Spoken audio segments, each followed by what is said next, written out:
Oh man, the celebration might just be starting with the Aussie camp. Oh my goodness, what a moment here for the wild card. A 9.5 for George Pittar. He's on tour. Welcome to the 2025 Championship Tour, Manly Beaches, George Pittar. I'm on with George Pittar, new rookie for the Championship Tour, a man of incredible surfing talent and a great radio voice too, George. Thanks for joining me. Thanks, Kaipo. Yeah, cheers. Happy to be here. Happy to be chatting here. You had a really interesting childhood developing your surfing. Tell us a little bit about kind of where you grew up and it was kind of semi off the grid. Well, not in normal Australia, right? Yeah, it was definitely a different life I lived early on. And spent like 10 years in Vanuatu when I was younger, and grew up surfing there. Went to school there. All my friends were there, and yeah, it was pretty wild looking back on it, how I spent my childhood. But I don't know, I feel like I learned a lot from it, and yeah, it felt like it set me up really well for the rest of my life, just seeing, I guess, the other side of the world and getting a bit outside of the bubble in Oz. First of all, what's the lifestyle like in Vanuatu? It's an island, right? And then second of all, what's the surf like over there?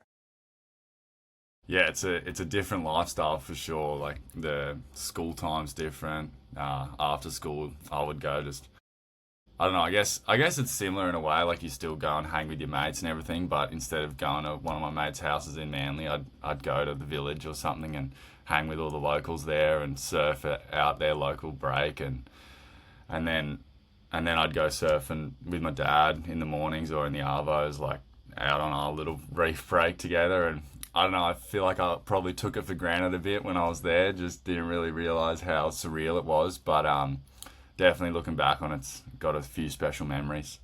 And the waves, I don't know, it's pretty inconsistent, like it's a pretty fickle place, but man, a reef break to yourself, it's pretty hard to complain. And when it does get good, it gets really good. And there's a few little waves around the island, but I feel like the wave that I grew up on, probably the most consistently good wave. So having that at your doorstep was pretty special. So then from Vanuatu, kind of surfing by yourself or just with friends, over to Manly, North Stain, where you're always surfing with a bunch of people. How was that transition over to Manly? Yeah, that was wild. It was like going from two ends of the spectrum. So it was pretty different. I remember like even just the beach breaks, like just coming from a reef break to the beach break, and it was just breaking everywhere. And I don't know, it was pretty average conditions, and I was just couldn't believe how crowded it was for the quality of the waves. Like I was just tripping on people. Like I don't know how you want these waves so badly, but yeah, it definitely took a little bit of time to adjust. But I don't know, I feel like that beach break surfing that Manly gave me was so important for like my surfing to grow, because surfing a reef break, it's really good for like the technique stuff and everything, but the beach break stuff gives you so much other abilities that you can never get from a reef break. But yeah, it was good. Yeah, and there's just like such a long history over there in Manly in professional surfing. So, and I believe, George, I think that's the first time I saw you, 2022. I think you got probably a wild card into that event, the Challenger Series.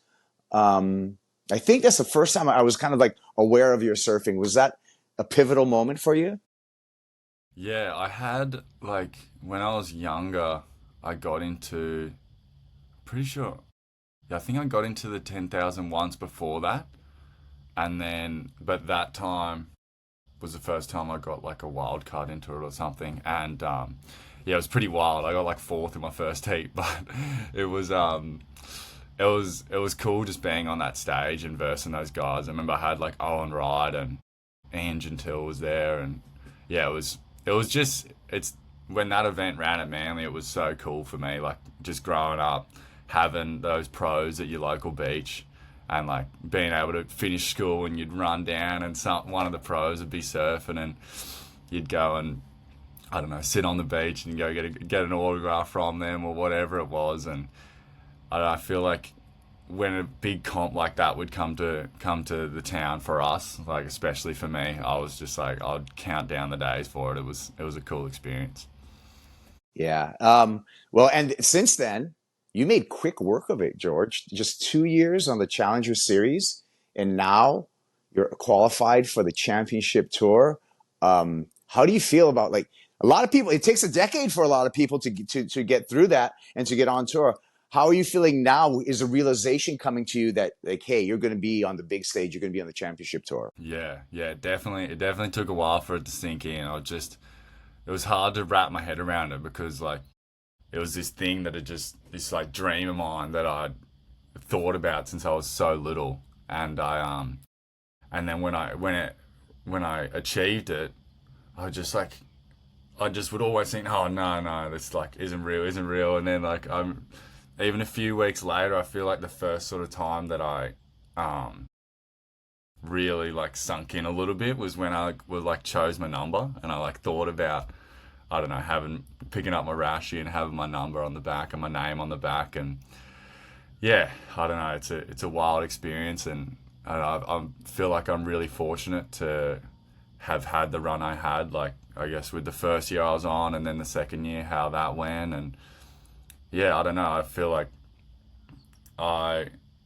this year I would just like it became more real to me, the thought of being on the tour after the first year on the Challenger. Like the first year I was just like, oh, I'm just so happy to be here, like this is so sick, I'm traveling the world with my mates.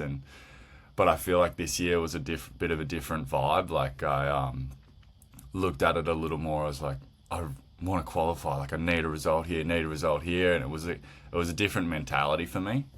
And then I don't know, I guess coming off those CTs, I had a fair bit of like expectation on myself, and I don't know, I put pressure on myself in terms of like, oh, I really want to be there, and this is how I'm going to get there. And yeah, for it to pay off in the end, it was, I don't know, it was such a like surreal feeling, and definitely was all worth it. Let's talk about that moment. First of all, your whole journey in 2024 started off with a strong start. Stop number one, semifinal finish over there at Snapper. You were on your way, quarterfinals over there in Huntington Beach, looking good on the rankings, and then 33rd, Ericeira, 33rd in Saquarema. Had to sit on the sidelines and watch in Saquarema every single heat. What was the moment like when you discovered, doing the math and everything, watching all the heats? Talk to me about the kind of the stress on the beach at Itauano there. Yeah, it was definitely not the way I wanted it to go down. I wanted to be the one that was making it like impossible for other people to beat me, but I don't know if that's just the way it went. And I was pretty bummed that I didn't perform in that. It was really something that I wanted to do, and I feel like I didn't do that, so that was a bit of a bummer for me. But I don't know, I remember I lost that heat in Brazil, and I was just like, I'm done, man. I've lost it. This opportunity's gone. And I went home and I was just crying. I was just like so rattled, and then my dad called me and we were just chatting, and he had like a spreadsheet going, and he was like, oh, this is what needs to happen. And then they had to run the next round, like the next 4 heats of the round. And I knew that would be like super important. There was a heap of guys behind me that were in that next round, and I needed like 2 people to lose. And I lay like in my bed for that long, and I like had the worst sleep that night. And like I woke up in the morning, I felt like I had like an elephant on my chest because I knew they were running the first round, the next round. And I went down the beach and I was just trying to act normal, and I was just like I was like having like shortness of breath. And then I don't know, I didn't want that to be the way I qualified, but it ended up being the way. And then Geordie Lawler lost in the first heat, and then I was watching the next heat, and I knew only like Edgard, if he lost, I was on. And he started with a 7, and I was just like, oh no, it's not meant to be. And then I don't know, it was actually cool, like a guy from Manly, Winter Vincent, was able to do really well in that heat. And yeah, it was a pretty crazy experience. I remember I was sitting up in the contest area, and there was like 6 minutes to go or something, and I was like, holy, like it's getting a bit real. But I was like by myself, like all my mates weren't there, and I was like, what? This is like, if this happens, this will be so weird if I'm just solo. And then, but then yeah, about like 3 minutes to go, I guess a few of my mates realised that it was could have been the heat, and then I just seen them like running along the beach, and they were just looking at me, and I was just like, I was just getting realer and realer, and then I don't know, even down to the last 30 seconds, I was like, nah, he's gonna get a wave, like just I couldn't believe it, and then yeah, it happened. The heat finished, and all my mates were there with me, and I just like collapsed pretty much. I was just like the feeling of like almost relief and just like happiness, and it just like flooded my body, and I was just, I don't know, I wanted to be the guy that was just standing there and just celebrating and yelling with the boys, but I ended up just crying. I was just like, I don't know, it was a cool experience. I remember every second of it, and I'll always remember it. And I don't know, to share it with my mates there who have been so pivotal to my journey along the way was a pretty special experience.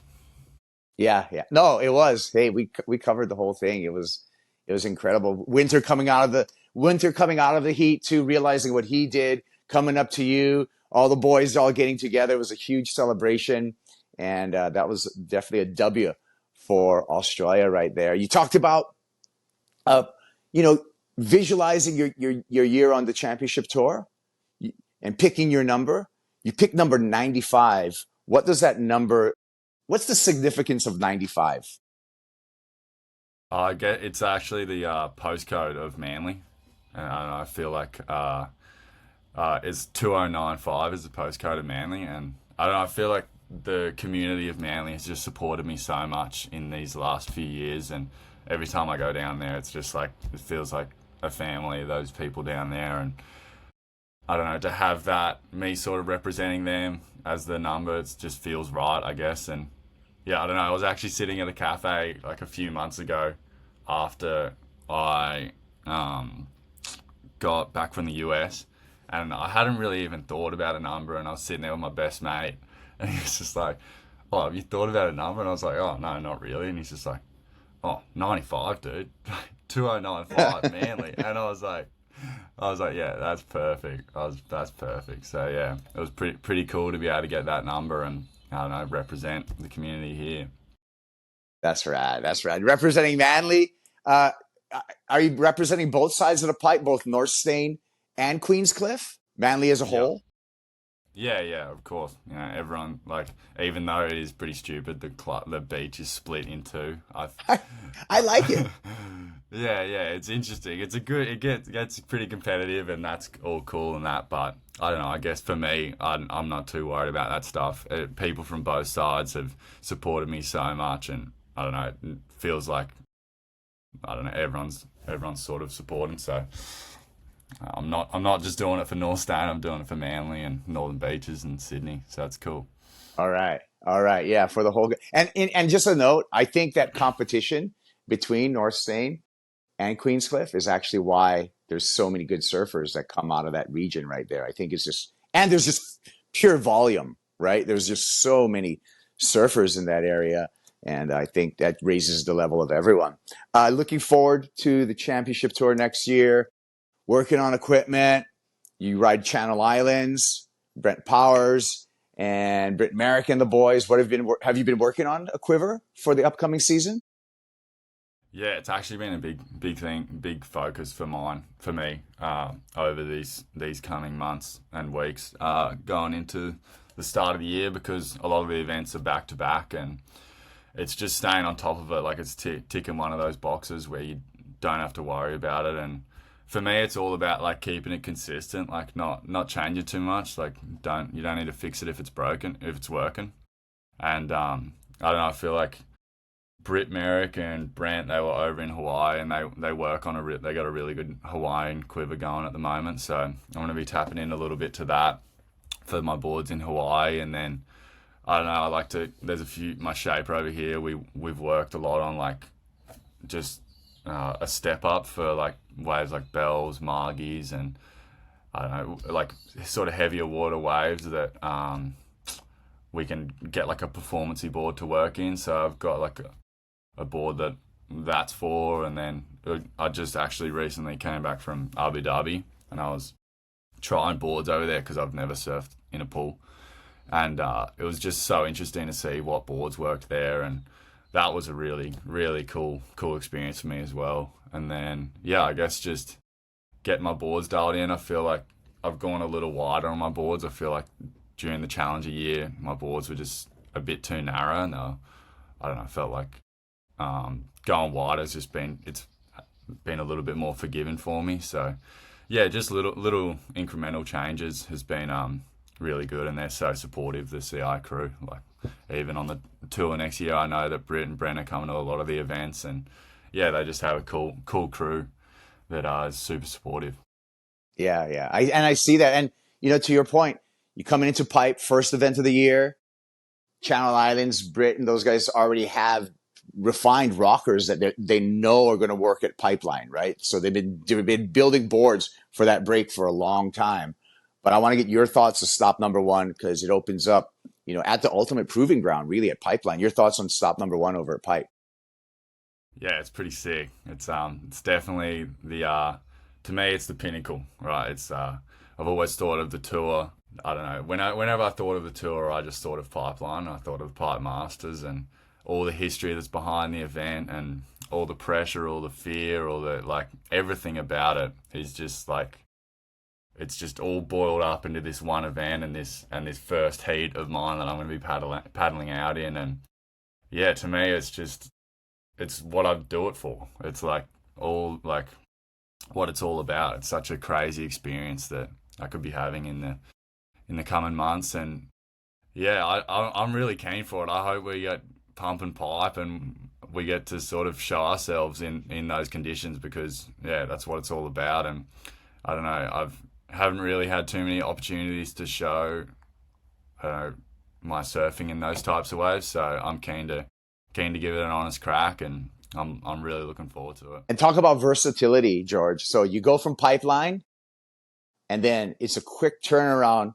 to head to the UAE. You said you've already been to Abu Dhabi. Surf Abu Dhabi is going to be stop number 2 on the championship tour. Your take on that wave and what it's going to take to win at that wave?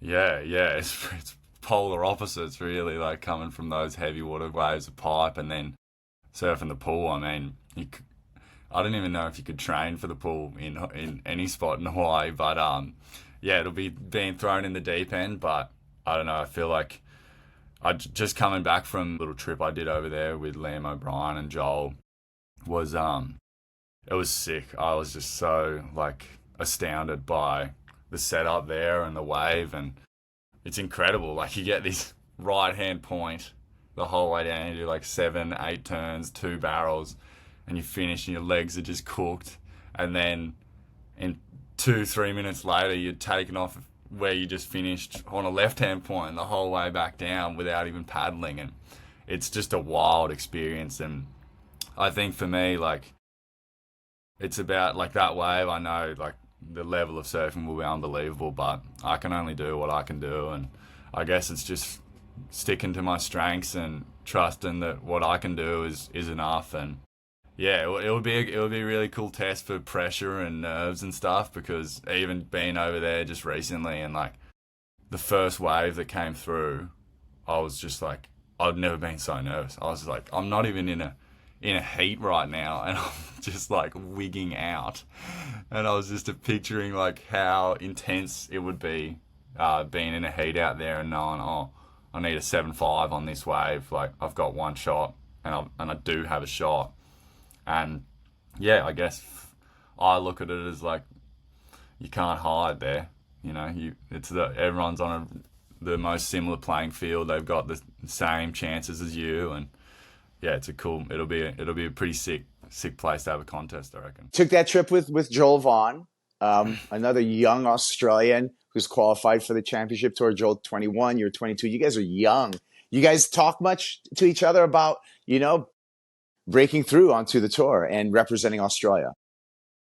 Yeah, for sure. It's funny how many like similar experiences we have because I feel like sometimes I don't know. It's a big change, like going to the tour, like the media stuff, everything, how people perceive you, like all the way that everything is. And I don't know. In the start, I guess we were sort of doing our own thing, and then we had a call like a couple of weeks after, and we were just talking about all these experiences that we'd been having, and they're just so similar. And I don't know. It's actually almost like really comforting being able to share this sort of journey with someone, and like we're such good mates. Like I've competed against Joel, and I've known Joel since we were 12, and like the amount of heats we've had together, and yeah, I don't know. It feels like it's really special for me to be able to share that with him, and I don't know, seeing him get on in Brazil and the way he did it was just so impressive to me, and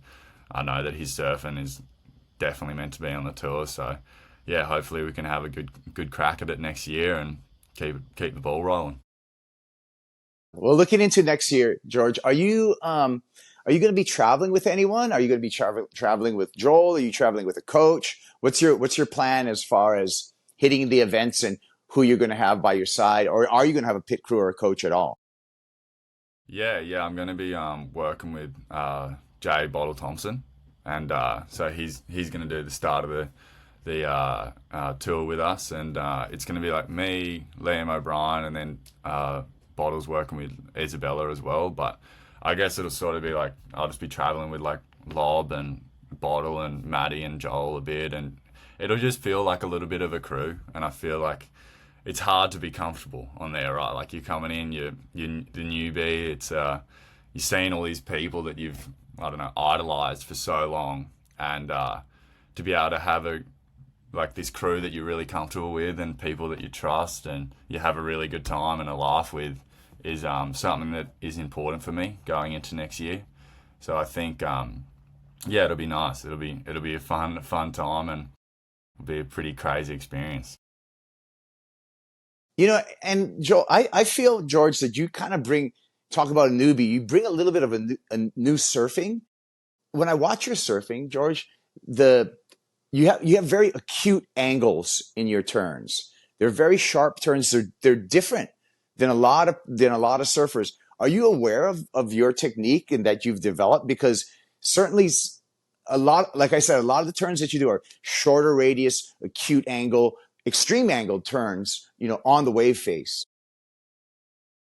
Yeah, thank you. I don't know. I feel like it's taken me a long time to, like, I guess, fall in love with my own surfing. Like, I feel like I've spent so long just growing up and comparing myself to other people and seeing these dudes in the air or seeing how other people are surfing. And for me, it took me a long time to, like, sort of like my own surfing, and felt like it was a big change for me recently. It was just like appreciating the way I attack it and the way like my lines are, and I don't know, I guess knowing that can score as well, like in those CTs I had earlier this year, like getting a few scores in them was like a really big thing for me, where it was like, okay, like you're on the right track. Obviously you got a very long way to go, but you're on the right track, and whatever you're doing is like,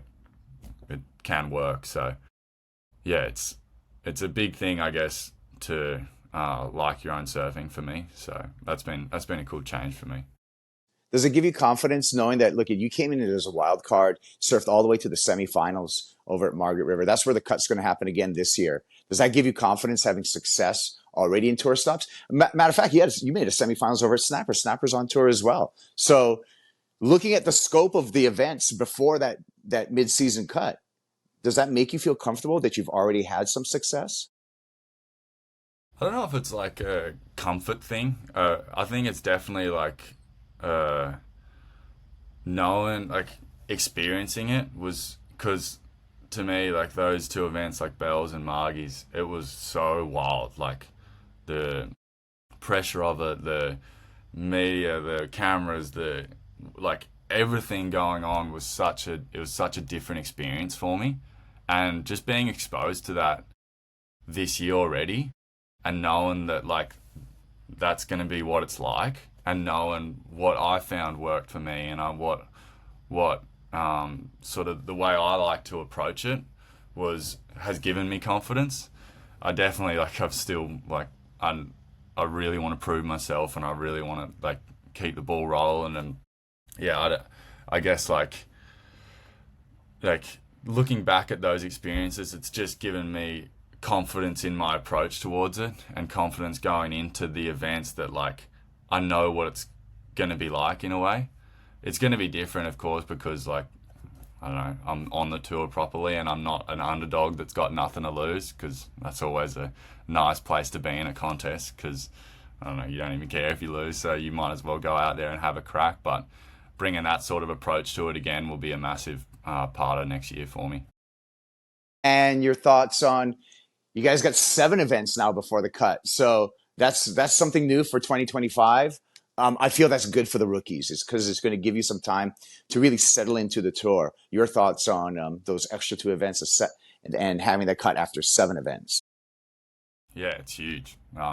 When the schedule came out, it came out I think before the last 2 events. I was just like, I have to make it, man. Like those events look so amazing, and there's a few more chances, and I don't know. To me, that looks like enough events to prove yourself, and really like you're able to show what you can do in those events.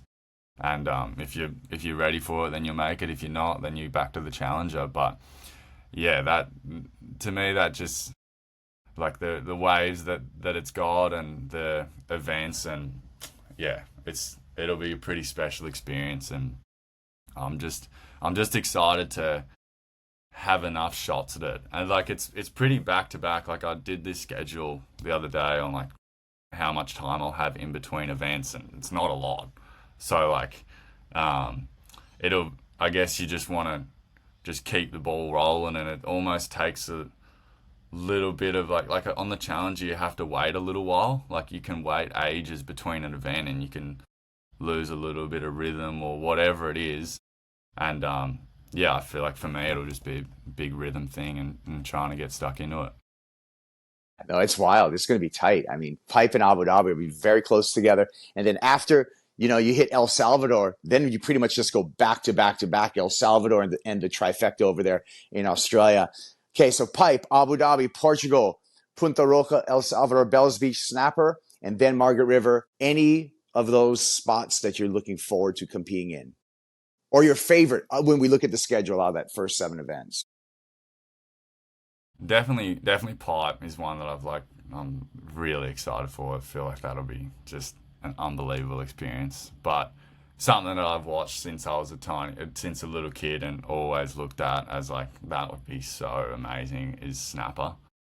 I just feel like having a CT there with the setup along the beach there, and how close you are to the crowd is just, it'll be unbelievable. And that I've spent a lot of time at Snapper. I've lived up there for a little while, and yeah, it'll be pretty sick if it's cooking Snapper.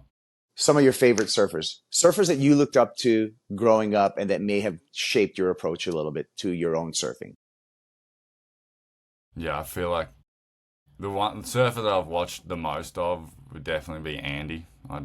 The way he attacks it is just like unbelievable.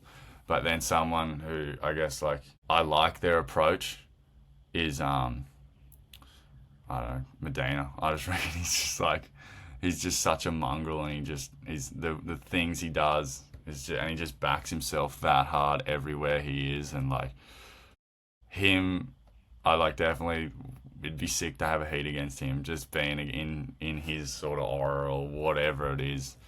He just, I don't know, he's a superstar, and that's cool to me. Yeah, I agree. So George, I notice there's some writing on the wall, some artwork right behind you. What's the decoration going on in your facility, in your room there? Yeah. This is my mate's artwork, Bo Howie. It's one of his earlier pieces. He's doing some different stuff now, but yeah, he's a good friend of mine, and I don't know. It's just, I thought it was a cool picture, and he was happy to give me it. So thanks, Bo.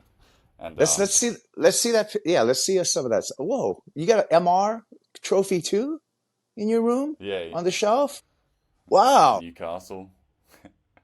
sweet. And then bells. I didn't get my Margie's Rashi. I gave it to someone, but Ah, that was cool. those kids can be voracious over there asking for stuff on that long path back up, huh? Yeah, you feel pretty bad if you say you don't give him anything. I felt like I was gonna get my board taken off me. It was pretty cool. It's some of the great audiences in the world, man, over there, especially at Margaret River, and look forward to seeing everything that you're going to bring on tour. Who are the two characters? Do you know who the two are? They fictional or real characters there? Because it kind of looks like I, Little Uzi Vert or something, or like maybe Ice-T or something like. yeah, I don't even know what he's done. He's always doing like those types of characters, but I don't know. They don't look like me, that's for sure. But they look a little bit. That one looks a little bit like him. I don't even know. Maybe that's my other mate. I'm not sure. But he's a pretty creative bloke. Sick. Well, I like to be able to explore your living space, enjoy your living space, because like we said, man, once the ball starts rolling on the championship tour, it's living out of the bag, the board bag. Yeah, a lot of travel. Yeah, that'll be sick. Can't wait. I think it's gonna be so good, so good. Well, George, thank you for the conversation, and remember the Lexus Pipe Pro presented by Yeti. It kicks off January 27th. Watch George and the rest of the world's best surfers on worldsurfleague.com. Tune in. It'll be a good watch.